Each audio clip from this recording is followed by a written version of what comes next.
아침 햇살 속 언제나처럼 따뜻한 홍차로 하루를 시작하는 귀여운 엘프 소녀 리리. 오하요, 리리.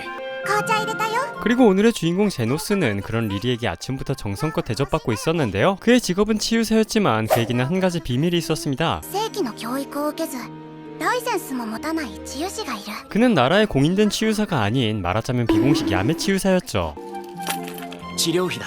対価さえ払ってくれればいつでも直してやるよ。 그리고 제노스는 공식 치유사처럼 거창한 보상을 받고 있지 않았기에 나름대로 바쁜 일정 속에서 살아가고 있었는데요. 今日は往診だよね。ああ、夜には戻ってくる予定だ。 그렇게 제노스가 떠난 후 저녁밥을 준비하기 위해 오늘도 바쁜 하루를 시작하는 리리. 하지만 이 집에는 또 다른 동거인이 있었으니 どれどれ今日もリリの飯が楽しみじゃ。 그것은 바로 망령이었습니다. 하는 일도 없이 밥만 축내는 말 그대로 식객 망령이었지만 릴리는 그런 망령에게조차 눈치 한번 주지 않는 천사 같은 소녀였죠. 뿐만 아니라 先生、あれ留守かい？それじゃ戻ってくるまで待たせてもらうよ。 이 치유원에는 제노스를 만나기 위해 다양한 매력을 가진 여성 손님들이 끊임없이 찾아왔고 ゼノスとのリンガが会いに来た。ゼノスは往診だよ。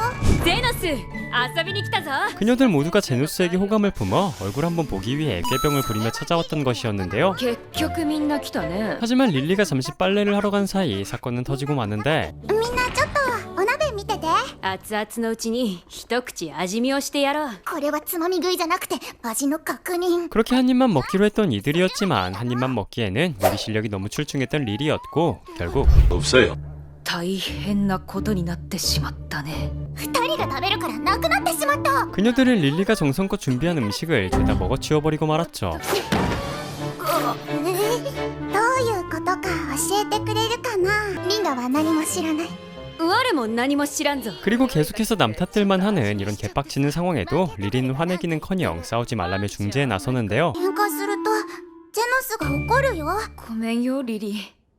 すまない。 하지만 이 상황에 제대로 빡친 인물은 따로 있었습니다. わらわが楽しみにしていたリリーのシチューをすべて食べたというのだな。 자기 분량까지 모조리 먹어버린 녀석들에게 개빡쳐버린 망령이었고 사주의 뜻으로 식재료를 다시 구해오겠다는 이들의 제안으로 갈등은 일단락되죠. リンガ必ず持ってくる。最高の食材を取ってくるよ。大量に運んできてやろう。 한편 이런 상황을 모른 채 외출 중이던 제노스는 귀가하던 길에 끔찍한 장면을 마주하게 되는데요. 何をやっているのでしょうね。お腹が痛くて。奴隷の分際で腹痛くらいで休めると思っているのですか。仕事に戻りますよ。 뇌의 병색이 역력한데도 폭력까지 휘두르던 귀족 녀석이었고 お前も墓の中に入りたいのでしょうか。さっさと金目のものを漁ってきなさい。 계속되는 귀족 녀석의 폭력에 노예의 상태가 급격히 이상해지기 시작하죠. 그리고 私は先に帰るとします。何をするのです。 그렇게 폭주하는 노예 덕에 목숨이 위기에 처한 귀족 녀석은 마침 지나가던 제노스에게 도움을 요청하게 되는데요. 私の奴隷がおかしくなって暴れ出したんです。あいつを何とかしてくれたら金は払いましょう。なかなかの腕だ。そのままあいつを処分してくれ。断る。 사실 제노스는 귀족의 사정엔 관심도 없었습니다. 그럼에도 치유사로서 노예의 상태가 심상치 않다는 것을 느끼고는 결국 이 일에 개입하게 되죠. 波の獣人の力じゃない。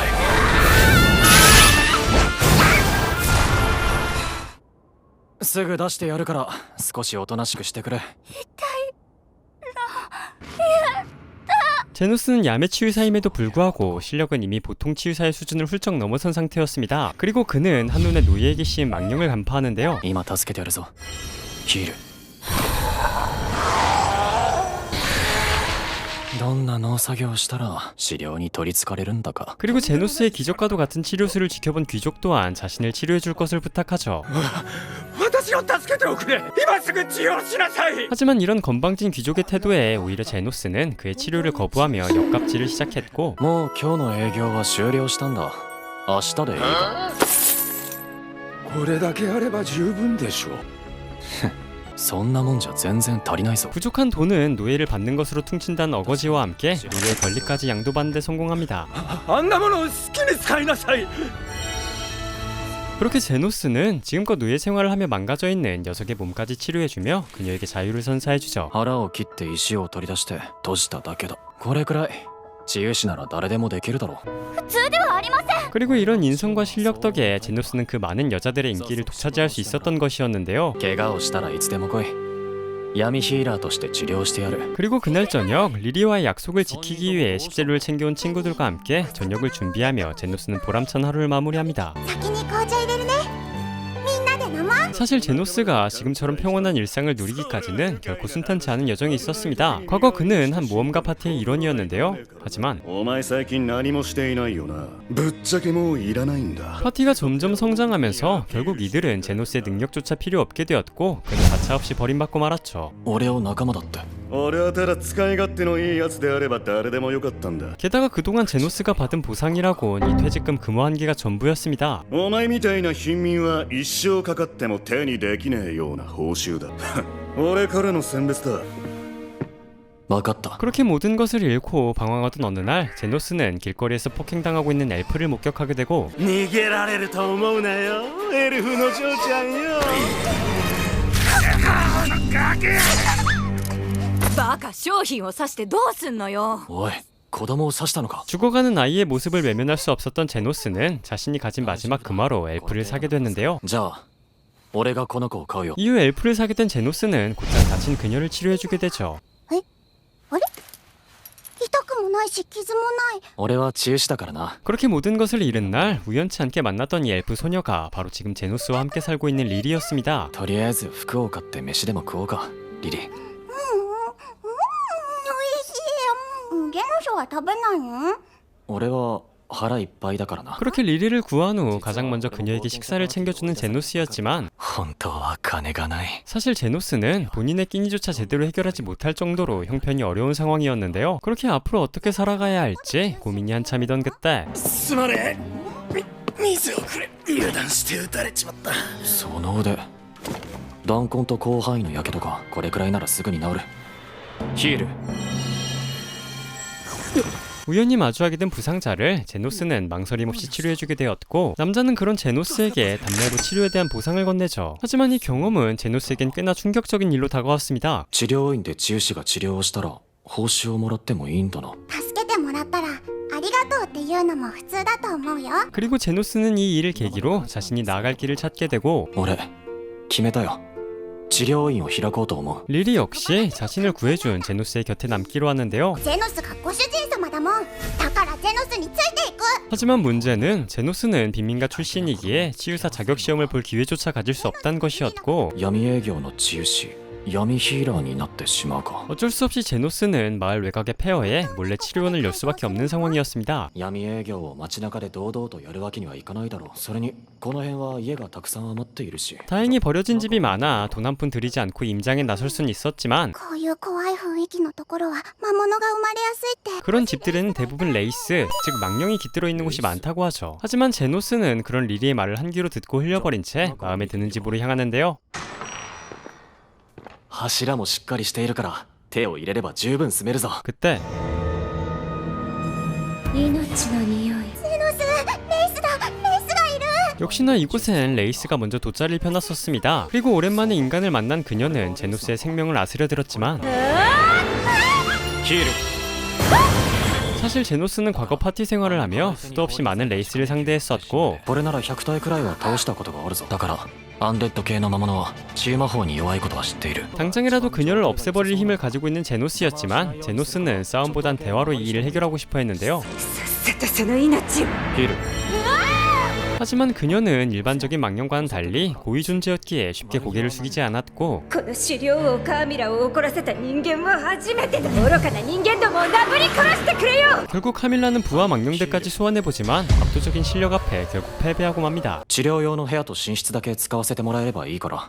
1階は好きに使うがいい。だが2階はわらわの部屋だからな。 그렇게 제노스는 1층의 사용권을 얻게 되었고 그때부터 사령왕 카밀라와의 기묘한 동거가 시작되었던 것이었죠. 그리고 치료원 게시와 함께 그의 첫 환자가 그를 찾아오는데 ゼノスの治療院はここか。この人を見たことある。 어제 제노스가 식당에서 치료했던 남자가 다시 한번 제노스를 찾아왔습니다. 하지만 치료해줄 환자는 본인은 아니었는데요. 今日は俺の姉を見てくれないか。銃で腕を撃たれてね。先生は凄腕のヒーラーだと弟に聞いている。 하지만 제노스가 진단한 결과 그녀의 팔은 이미 손쓸 수 없는 상태였습니다. 毒が他に回らないように切り落とした方がいい。 물론 본인의 상태는 어느 정도 알고 있었기에 어쩔 수 없다고 생각하는 그녀였지만 お代はいくらだい？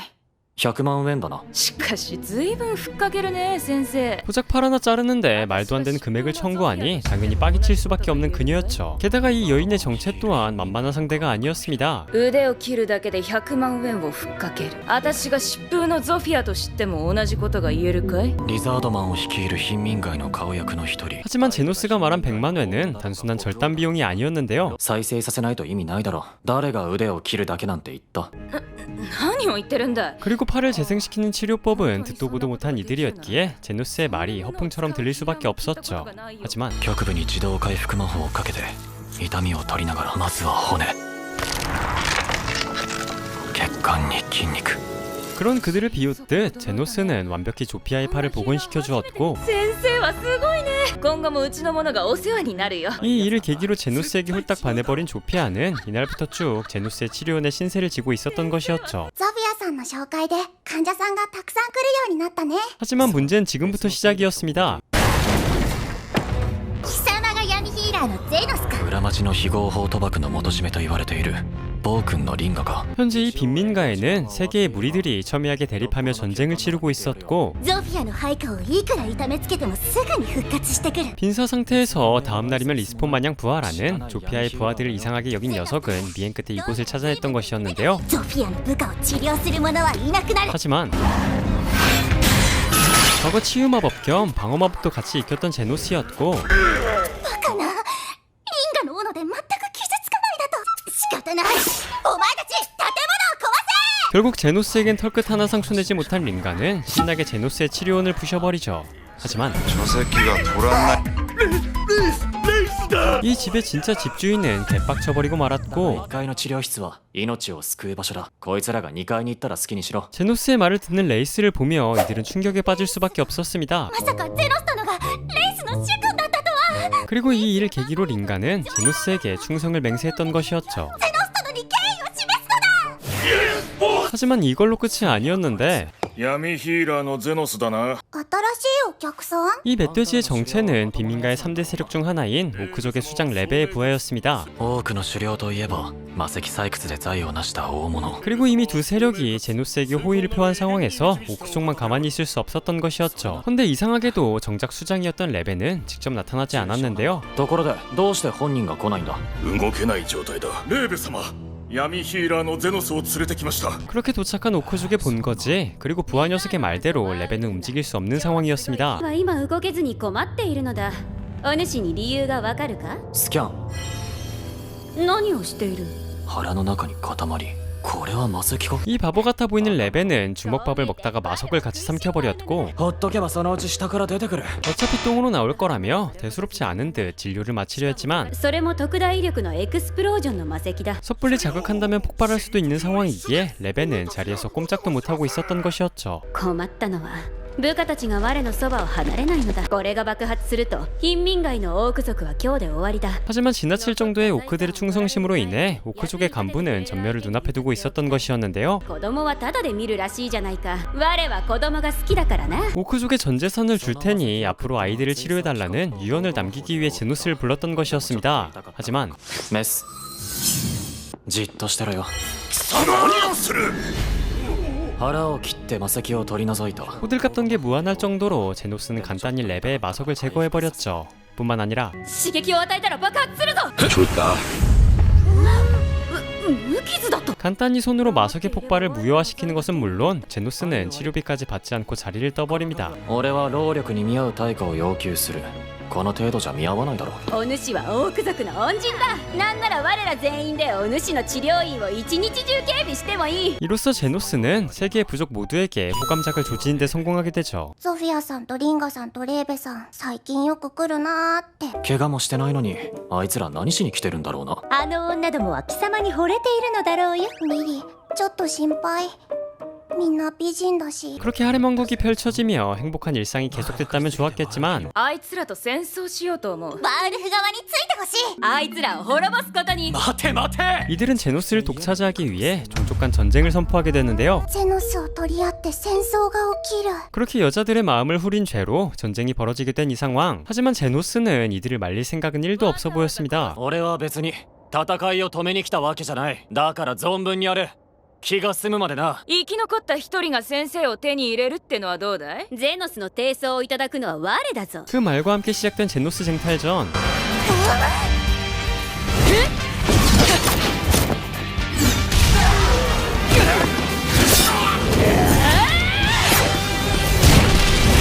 근데 이상하게도 하루 종일 싸워도 사상자 한 명이 나오지 않고 있었는데요. なんでだ、全然倒せねえ。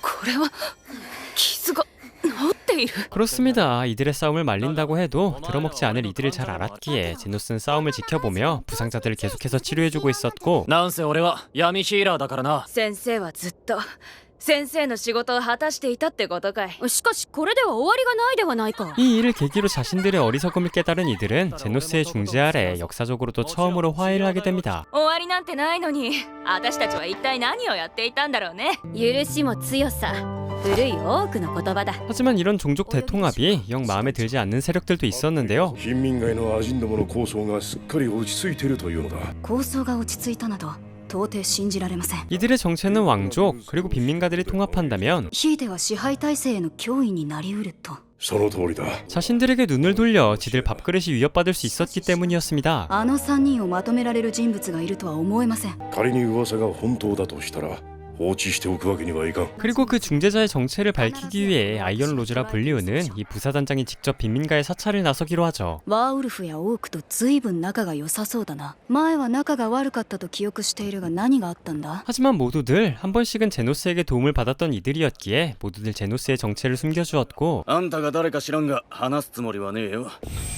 待て。仲裁者は誰だ？話さねえぞ。おかしら。 저기 홈그라운드에서 싸움을 벌일 수 없었던 아이언 로즈는 일단 자리를 피하기로 하는데요. 그리고 길을 잃은 아이언 로즈는 우연히 발견한 저택에서 잠시 몸을 숨기기로 하죠. 実は道に迷ったのだ。人がいる気配がしたので立ち寄らせてもらった。 하지만 리리를 보자 그녀는 偶然に感謝しよう。 다짜고짜 제노스의 면상에 총을 갈겨버립니다. 사실 아이언 로즈 크리슈나가 중재자를 알아보고 제노스를 공격했던 것은 아니었는데요. エルフの子供だな。取引上経由しない人身売買は禁じられている。 그녀는 리리를 보고 제노스를 인신매매범으로 오해했던 것이었습니다. ゼノスはリリを助けてくれたの。すまないな。短気なのが私の唯一の弱点なのだ。 그리고 비살상탄이긴 했지만 이 탄을 맞은 인간은 한동안 깨어날 수 없다고 하죠. 하지만 方向音痴が唯一の弱点だと言っていなかったか。なんだと。無事で何よりだが、なぜ？貴公は名のある大魔導士か。 뭐 어쨌든 서로에 대한 오해는 풀게 된 둘. 그리고 크리슈나는 빈민가의 중재자를 찾는 것에 협력해줄 것을 부탁하는데요. この絵師団への協力は国民の義務だぞ。仲裁者。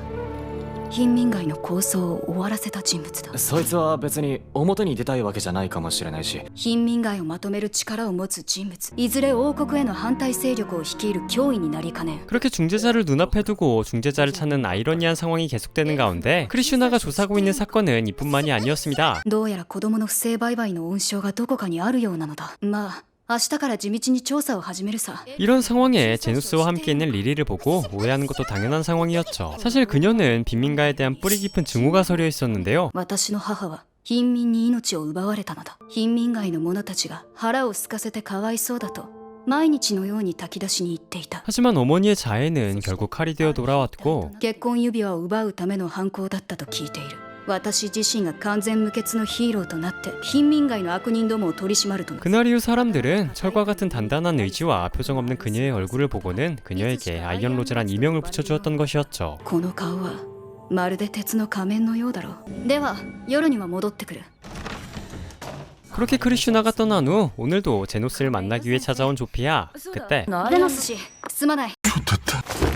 疾風のソフィア、貴様なぜこんなところに。 그리고 서로를 잘 알고 있는 듯한 둘은 서로에게 강한 적개심을 드러내는데요. その腕の傷を治した者がおそらくは仲裁者。善良な市民の生活を脅かしかねん。悪党ってのは別にどこにでもいるんじゃないかい。その元締めが貴族だと知っているのかい。ならば星を言ってみろ。カレンドールさん。 그렇게 갈등이 깊어지는 가운데 제노스는 이 상황을 중재할 수밖에 없었고 ゼノス氏そこをどいてくれ。ゾフィアは俺の患者だからな。 제노스가 빈민가의 편에 서고 있다고 오해한 크리슈나는 또 한 번 자리를 피할 수밖에 없었죠. 潜伏拠点は他を探すことにするよ。民衆には完璧なヒーローが必要なのだ。 하지만 크리슈나는 왕국으로 돌아와서도 조피아의 말이 계속해서 머릿속에 맴돌았고 その元締めが貴族だと知っているのかい？ 그녀가 거짓말하고 있다는 것을 증명하기 위해 크리슈나는 조피아가 인신매매의 온상이라 말했던 귀족 카렌도를 찾아가는데요. お屋敷内の現状の防犯体制をチェックさせてもらいたいのです。 그렇게 방범 확인을 핑계로 둘러본 카렌돌의 저택의 경비는 확실했습니다. 하지만 その割には警備が多い。正門側よりやけに裏側が多かった。 카렌돌은 필요 이상으로 많은 경비를 두고 있었고 이 의심스럽게 짝이 없는 상황에 크리슈나는 지하로 향하는 비밀 통로를 발견하게 되죠. 그리고 그곳에는 嘘だろ。 조피아가 말했던 인신매매의 현장이 눈앞에 펼쳐져 있었는데요. 그때 私は正義のヒーローだ。この石段の魔法銃は威力が違うが、貴族様に余計な真似をしちゃいかんな。完璧なアイアンローズが惨めな姿だ。 그렇게 아무도 찾아올 수 없는 이곳에서 쥐도새도 모르게 사살당할 위기에 처해 있던 그때 なんだ、まだ生きているじゃないか。無茶しやがって。悪い意味で期待を裏切らないやつだな。 언제나 올곧고 정직했던 크리슈나였기에 사건의 진상을 눈으로 확인하러 올 것을 예상했던 이들이었고 そこに治る。なーに？なぜだ？なぜだ？なぜだ？なぜだ？人を撃つなら自分が撃たれる覚悟も必要だ。悪かったよ。あんたが一番謝らないといけない相手がいるだろう。 제노스는 끝까지 반성이 없는 녀석에게 머리에 바람구멍을 내버립니다. 殺したのか。リミッターをつけたから死んじゃいない。 그렇게 제노스는 부상당한 크리슈나뿐만 아니라 납치되어 있는 아이들까지 구해내는 데 성공하죠. 左腕と脇腹、あとは内臓も一部やられたみたいだな。後で請求額見て驚くなよ。 그리고 이 회복 마법을 보고 나서야 크리슈나는 제노스가 중재자임을 알아챘는데요. ゼノス氏こそが仲裁者だったのか。 또한 사람들을 구하기 위해 비민가에서 활동하는 제노스가 진짜 자신이 지향하는 히어로였음을 깨닫게 되죠. 하지만 あいつらにとってはお前がヒーローだと思うぞ。真っ先に動いたんだ。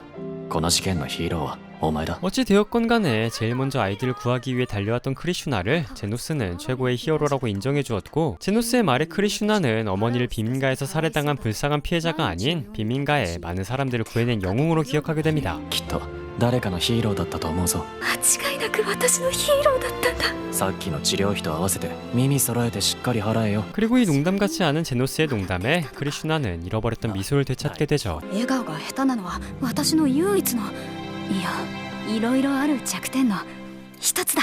한편 제노스를 버렸던 파티에는 사냥의 난항을 겪고 있었습니다. ガエル、一応防護魔法を頼むぜ。なんだよこれ。今のことはバンプにして。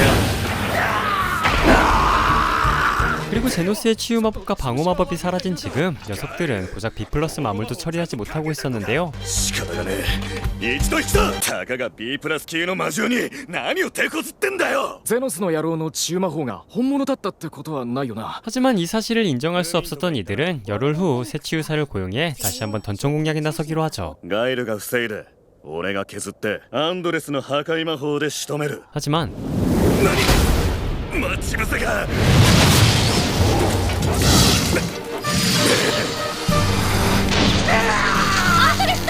どうして当たらねえんだ。どうしてだ。どうした真面目にやってんのか。 결국 두 번째 토벌 작전에서도 이들은 고배를 마실 수밖에 없었는데요. 治癒魔法陣の完備されている治療院に急いで運ばないと。今ここで直せ。この場で完治だって上級治癒士だって無理ですよ。俺は何を言ってる。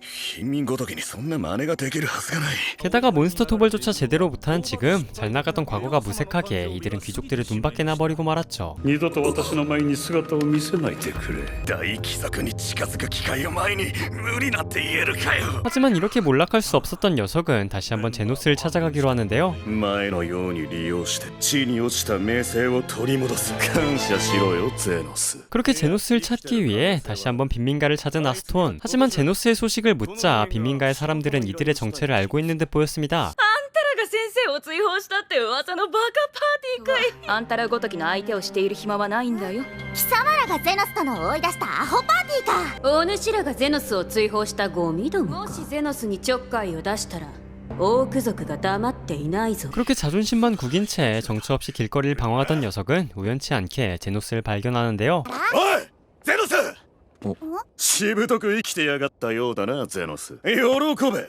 お前をゴールデンフェニックスに戻してやる。 하지만 이곳에 정착한 것은 물론 제대로 된 보수까지 받고 있는 제노스가 이들의 파티에 복귀할 리는 만무했고 よ先生いつも世話になってすまんなお前本当に戻ってくる気はねえのか。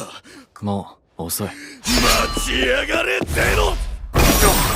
이제는 든든한 근위사던 뒷배까지 생긴 제노스를 비민가에서 손대는 것조차 쉽지 않았죠. 暴行未遂犯として近くの詰め所に引き渡させてもらうぞ。俺を無視するな。 그렇게 이젠 안중에도 없는 아스톤을 뒤로하고 집으로 돌아온 제노스. 그리고 조피아는 요즘 지하길드에서 심상치 않은 인물이 등장했다 말하는데요. 最近金がなくとも条件次第で依頼を請け負うやつがいるって噂を思い出してさ、案内人って名乗るやつだ。 뭐 깨름칙한 소리긴 하지만 한 귀로 듣고 흘려버리며 여유로운 티타임을 가지고 있던 그날 밤. さてそろそろ片付けるか。ちょっと待っとれ。信じられん。貧民街で暴れておる。僕のこと案内人と呼んでくれたらいい。それは身勝手な理由だね。復讐というより単なる八つ当たりだ。いいだろう、手を貸そう。ちょうど研究中でね。 한편 빈민가의 골렘은 무자비하게 날뛰고 있었고 古の遺物がどうして現代に現れたのか。 이 골렘을 저지하기에는 빈민가의 3인방도 쉽지 않아 보였습니다. さすがの我もあれは食べられそうにないぞ。あいつはどこから来たんだ。貧民街の奥から来たようだが。 그리고 제노스는 우선 3인방에게 부상자들을 한 곳에 모아줄 것을 부탁하죠. 第1幕の開幕だ。存分に楽しませてくれ。ハイヒールマジ犯人許すまじ。先生のおかげで死人は出ていないみたいだよ。 우선 제노스의 힐 덕분에 당장의 위인 넘겼지만 문제는 다음이었습니다. ゴーレム自体を何とかしない限り根本的な解決にはならないけど。 카밀라의 말에 의하면 골렘을 만들기 위한 마석도 그리고 연성 재료를 쓸 재료들도 구하기 쉽지 않은 것이라고 하는데요. 一体誰が。死ぬほどめんどくさいけどそろそろ行くか。あの怪物を倒しにだよ。ゴーレムはどうやったら倒せるんだ。体のどこかにある核となる魔石を破壊するんじゃ。 그렇게 골렘을 저지하기 위해 오랜만에 제노스는 서포터의 역할을 자처하고 まずは一度思いっきりぶつかってみてくれ。敏捷性強化。いいぞ、これなら戦えそうだ。 오랜만에 하는 전투였지만 파티 사냥을 하며 사선을 넘나들었던 제노스였기에 전투에 금방 적응해가기 시작했죠. 防護で守りながら攻める瞬間に能力強化。みんな同時に左右の足を壊してくれ。これほど安心して背中を任せられるのは初めてだな。 하지만 카밀라의 말에 의하면 골렘은 감정이 없는 마물이라고 합니다. 헌데 녀석은 제노스를 보자 감정을 가진 듯 행동하고 있었고 そもそも貴様らと戦い始めた途端に獰猛になったのもおかしい。 이 말을 들은 제노스는 골렘의 정체를 눈치채죠. お前はアストンか。そうか、アストン君って言うんだね。 이 안내인이란 녀석은 치유사의 자긍심을 가지고 있는 제노스가 긍지를 버리고 사람을 죽이는 모습을 기대하고 있었는데요. 安い命と引き換えに面白いものが見られそうだ。こうなった以上あいつと決着をつけるのは俺しかいないんだ。 그리고 안내인 녀석의 기대대로 제노스는 아스톤을 벨 칼을 꺼내들기 시작했죠.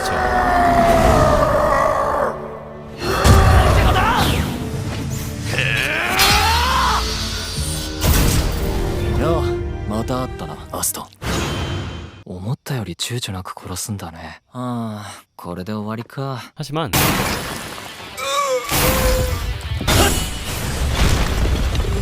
제노스는 마석으로부터 아스톤을 분리해내기 위해 골렘과 융합되어 있는 부분을 잘라내고 재생시키길 반복했고 そんなことができる人間がいるのか。お前損害額分かってんのか。死ぬなら黒幕の居場所を吐いてから死ね。お前を過労して消さずにいてやる最大の理由は俺が治癒士だからだよ。 끝까지 치유사로서의 긍지를 지키고 있던 제노스는 결국 아스톤마저 구해낸 데 성공합니다. それでも生きろっていうのか。これがお前の仕返しか。すまねえすまねえゼノス。 하지만 제노스가 아스톤을 살린 이유는 그런 거창한 이유는 아니었는데요. 能力強化、腕力10倍、意識が曖昧な時に仕返ししても俺がスッキリしないからだ。土下座くらいで許すか。こら起きろ。 그렇게 아스톤이 다시 눈을 떴을 때 제노스는 사라진 뒤였습니다. 그리고 그런 제노스의 자비에 아스톤 또한 자신의 삶을 깊게 반성하게 되죠. 一人も死人が出なかったのは奇跡だ。それは手切れ金だ。二度と俺に関わるなよ。だそうだ。